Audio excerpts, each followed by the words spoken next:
काय कारवाई आजची विशेषतः? छत्रपती संभाजीनगर पोलीस आयुक्तालयामध्ये सन्माननीय पोलीस आयुक्त श्री प्रवीण पवार साहेब यांनी अँटी नार्कोटिक सेल स्थापन केलेला आहे.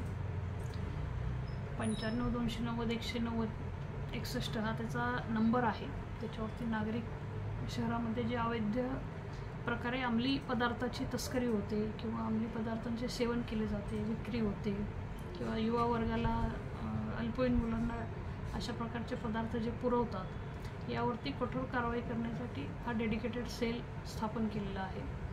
याच्या कामकाजाचं स्वरूप साधारणपणे माहिती घेऊन रेड करणे, स्थानिक पोलिसांकडून रेड करणे, विशेष पथकांकडून रेड करणे, गुन्हे शाखेकडून रेड करणे, जे आरोपी आहेत त्या आरोपींवरती ऑर्गनाइज्ड पद्धतीनं कायदेशीर कारवाई करणे, योग्य त्या कडक प्रिव्हेंटिव्ह कारवाई करणे, असं एक साधारणपणे कामकाजाचं स्वरूप माननीय पोलीस आयुक्तांनी आदेशित केलेले आहे. त्याच्यानुसार काल आम्हाला माहिती मिळाली होती की महिला नामे रेश्मा अंजुम सय्यद ही क्लर्क या ठिकाणी राहते घरामध्ये नशेसाठी वापरण्यात येणारे औषधी सिरप या लोकांना विक्री करत आहे. अशी माहिती मिळाल्यानंतर आम्ही योग्य ती कायदेशीर प्रक्रिया पार पाडून औषध निरीक्षक यांना आणि पंचांना सोबत घेऊन त्या ठिकाणी छापा मारला. त्या ठिकाणी आम्हाला साधारण 7,000 रुपये किमतीच्या मुद्देमालाचे 41 औषधी सिरपच्या बाटल्या त्या ठिकाणी ती विक्री करताना मिळून आली. त्याच्यामध्ये आम्ही अधिक चौकशी केली असता सदरच्या व्यवसायामध्ये तिला तिचा मुलगा रेकॉर्डवरील आरोपी आहे फैसल तेजा, त्याचबरोबर तिची मुलगी, तिचा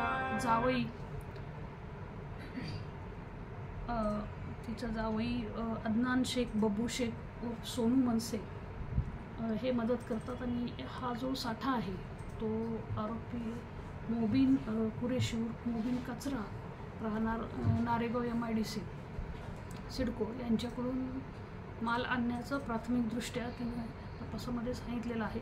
मग या 5ही आरोपींविरुद्ध बेगमपुरा पोलीस ठाणे या ठिकाणी गुन्हा दाखल करण्यात आलेला आहे. महिला आरोपी रेश्मा अंजुम सय्यदीला अटक करण्यात आलेली आहे. पोलीस कोठडी देण्यात आलेली आहे. सदर याचा तपास बेगमपुरा पोलीस ठाण्याला वर्ग करण्यात आलेला आहे. तेथील पुढील तपास API खटाने करत आहे. नशेचं समजा आता याची किंमत आता अशी 7,000 आहे, परंतु अशी याचं मार्केटमध्ये विक्री काय आहे त्याची रक्कम तशी जास्त असेल ना? हो, ह्याच्यामध्ये ही जी आहे ही MRP किंमत आहे आणि गिऱ्हाईकांना ती अधिक किमतीमध्ये ग्राहकांची गरज पाहून विकली जाते. साधारण तपासामध्ये वेगवेगळ्या किमती आलेल्या आहेत, 200, 300, 500. त्याची अशी ऑथेंटिक किंमत किती रुपयांना एक्झॅक्ट होते याबाबत अधिक तपास चालू आहे. तर आपल्यामार्फत एक नोटिफिकेशन देण्यात आलं आहे, असं कुठं जर काही चालू असला तर संपर्क साधा वगैरे, नक्की कारवाई होणार का? 100% कारवाई होणार. जे लोक अशा प्रकारची माहिती देतील त्यांचं नाव, नंबर किंवा इतर आयडेंटिटी जी आहे ते अत्यंत गोपनीय राहील.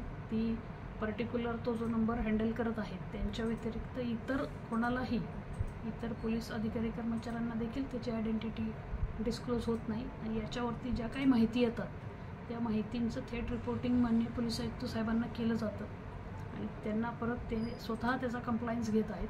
त्यामुळे 95-290-190-61 या क्रमांकावर नागरिकांनी निर्भयपणे माहिती द्यावी.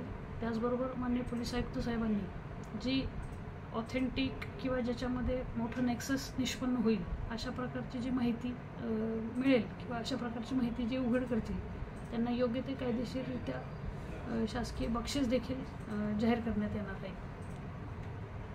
धन्यवाद.